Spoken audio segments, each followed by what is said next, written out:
बुंदेलखंड की शान बाई गिरीश कुमार के यूट्यूब चैनल में आपका स्वागत है। आज हम लोग हैं खजुराहो में और आज जिस टॉपिक पे हम लोग चर्चा कर रहे हैं वो टॉपिक थोड़ा सा गंभीर है। बहुत से लोगों के मन में एक कौतूहल रहता है और हमारे चैनल में कई बार लोगों ने प्रश्न भी डाले हैं कि खजुराहो में जो चित्र हैं जिनको अश्लील चित्रों की संज्ञा भी दी जाती है, हालांकि अश्लील चित्र नहीं बल्कि ये बहुत बड़ा शिक्षा के बारे में लोग इन चित्रों में वर्णन किया गया है, बहुत बड़ी शिक्षा के केंद्र भी हैं। और यहाँ का जो मुख्य उद्देश्य है उन चित्रों का वो संभोग से समाधि तक का जो शब्द उसमें बोला गया है कि ये जो चित्र हैं अगर आप उसको बड़े गौर से देखें, विश्लेषण करें तो आपको एक चीज़ समझ में आएगी कि संभोग से समाधि तक की बात करते हैं। प्रश्न ये उठता है कि इनके पीछे का इतिहास क्या है। संभवतः इस इतिहास को अगर हम देखें तो ये किताबों में नहीं लिखा। ये इतिहास जब आप इन मंदिरों को स्वयं घूमेंगे तब आपको पता चल जाएगा। तो इसके बारे में दो कहानियाँ प्रचलित हैं जो खजुराहो के स्थानीय स्तर पर और खजुराहो के मंदिरों में चित्रित हैं। तो दोनों कहानियाँ हम सुनाते हैं। पहली कहानी यानी कि इसका हम पार्ट 1 लेके चले तो पहली कहानी ऐसी है कि चंदेलों के जो आराध्य थे वो शिव थे, यानी चंदेलों के जो आराध्य हैं वो भगवान शिव हैं।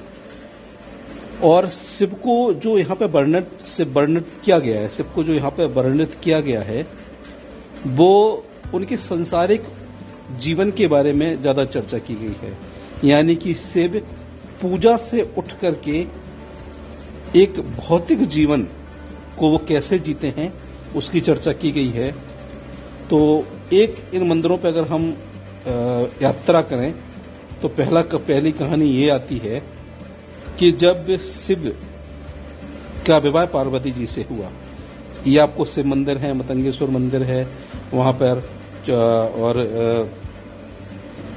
प्रकाशेश्वर मंदिर हैं वहाँ पर, और वहाँ पर जितने भी मंदिर हैं वो शिव को ज़्यादा समर्पित है। कंदरिया महादेव का मंदिर है, डायरेक्ट लिखा ही हुआ है।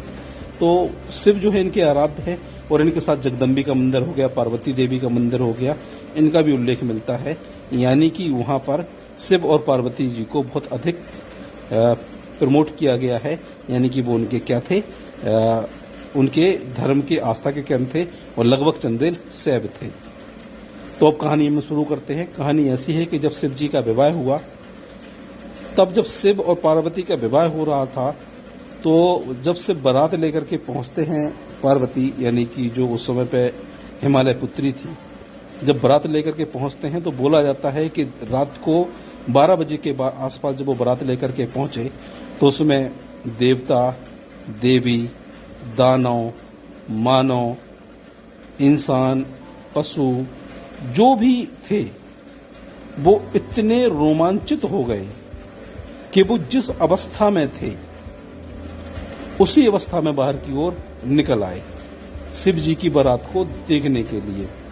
जिस अवस्था में थे उसी अवस्था में वो बाहर निकल आए और इस वजह से वहाँ पर इन सांसारिक जीवन में इनका चित्रण किया गया है। और ये जो अवस्थाएं दिखाई गई हैं वो अवस्थाएं शिव की बारात देखने के लिए वहाँ के बाहर निकले हुए लोगों का एक्साइटमेंट उसमें दिखाया गया है। तो पहली कहानी तो हमें मोटे मोटे तौर पर ये मिलती है कि इसी वजह से वहाँ पर लोग आकर के इन सब चीज़ों को देखते हैं। इसी के साथ एक और कहानी यहाँ पर बोली गई है कि पहले मानव की बलि चढ़ती थी। जो राजा लक्ष्मण देव थे, अगर इनको हम देखें, ये जो लक्ष्मण देव थे जिन्हें लक्ष्मण मंदिर का निर्माण कराया जो भगवान विष्णु को समर्पित है,